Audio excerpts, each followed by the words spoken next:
Just try to count nothing. One apple, two apples, three apples. Simple. But what happens when there are no apples? Today, the answer feels obvious: zero. Yet for thousands of years, humanity had no number for nothing. Think about how strange that is.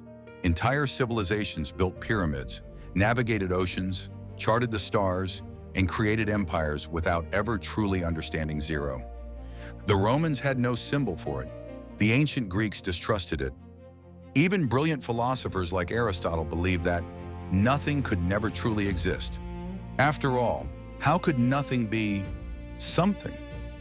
This wasn't merely a mathematical problem, it was a philosophical crisis. Because the moment you assign a symbol to nothingness, you transform absence into an object of thought.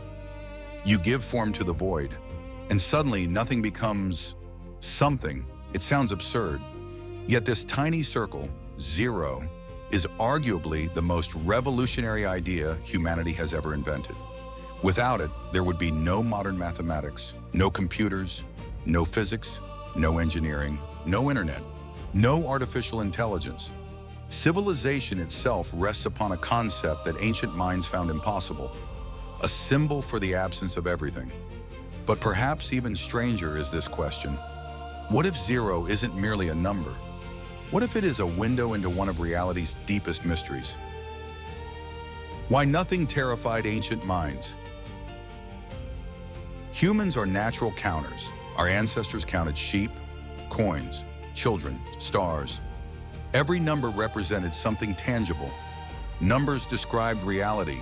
Then came a terrifying possibility. What if there were nothing?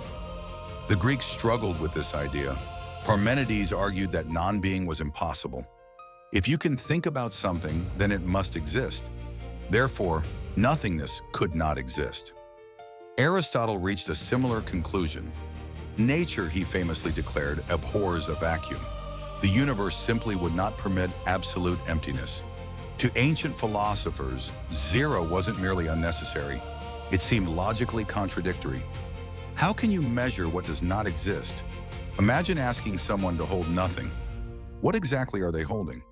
Nothing appears to resist every attempt to describe it. It slips through language itself. This explains why many ancient civilizations developed sophisticated mathematics without ever embracing zero. They simply left empty spaces.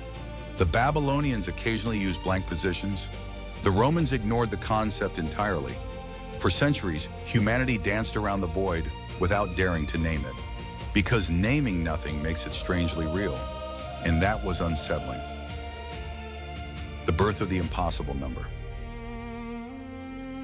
Everything changed in India. Around the 5th century, Indian mathematicians accomplished what few others dared. They accepted nothing, not as philosophy, not as poetry, but as mathematics. The Sanskrit word shunya meant emptiness or the void. Instead of fearing this idea, they embraced it. Zero became both a placeholder and a genuine number. This was revolutionary. Now 105 was fundamentally different from 15. The empty position had meaning. More importantly, zero could participate in arithmetic. You could add it, subtract it, multiply by it. Nothing suddenly obeyed rules. Later, Islamic scholars recognized the brilliance of this invention and spread it across the world. Eventually, Europe reluctantly accepted what would become known as Arabic numerals. Many resisted. Merchants distrusted them. Scholars mocked them. Traditionalists considered them dangerous. After all, changing the entire number system felt almost like changing reality itself. But reality had already changed. Once zero entered mathematics, an explosion followed. Algebra flourished. Calculus became possible. Scientific revolutions emerged.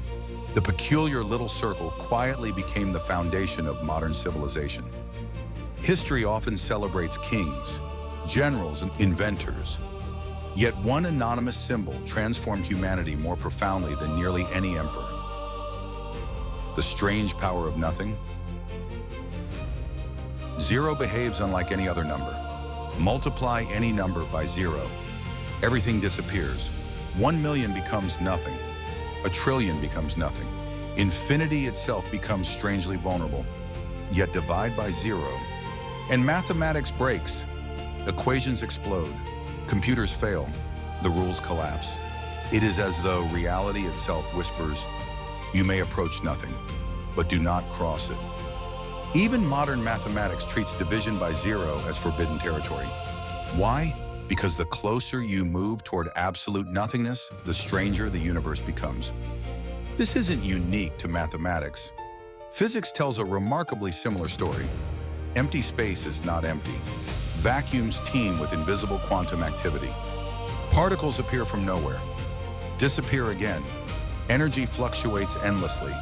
Nothing refuses to remain nothing. Even the universe itself may have emerged from what physicists loosely call nothing.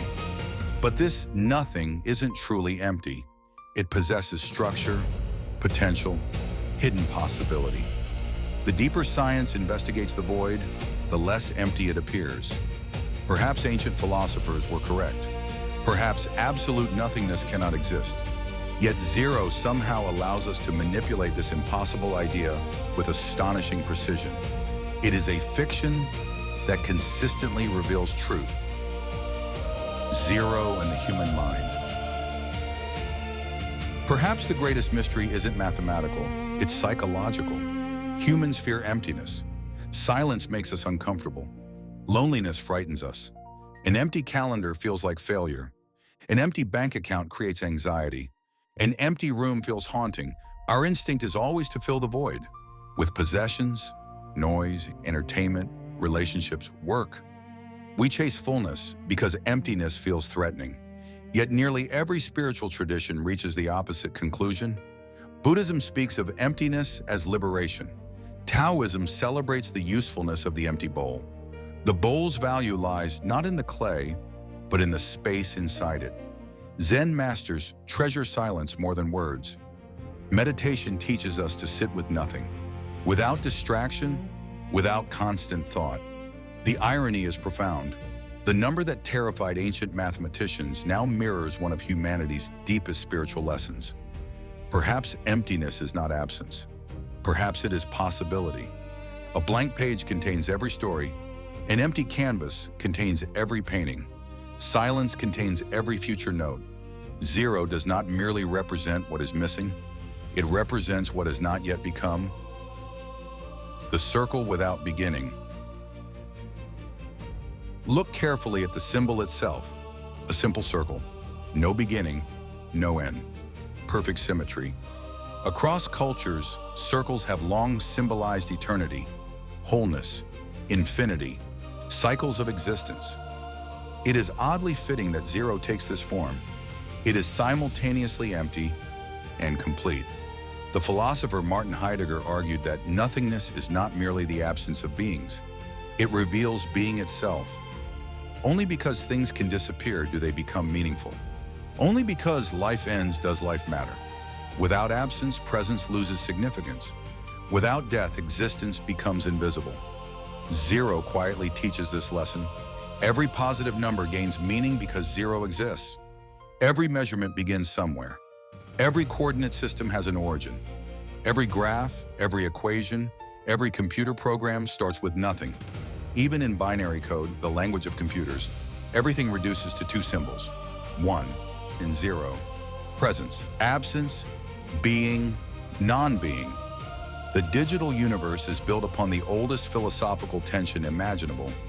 Everything, from your smartphone to artificial intelligence, ultimately emerges from billions of tiny choices between something and nothing.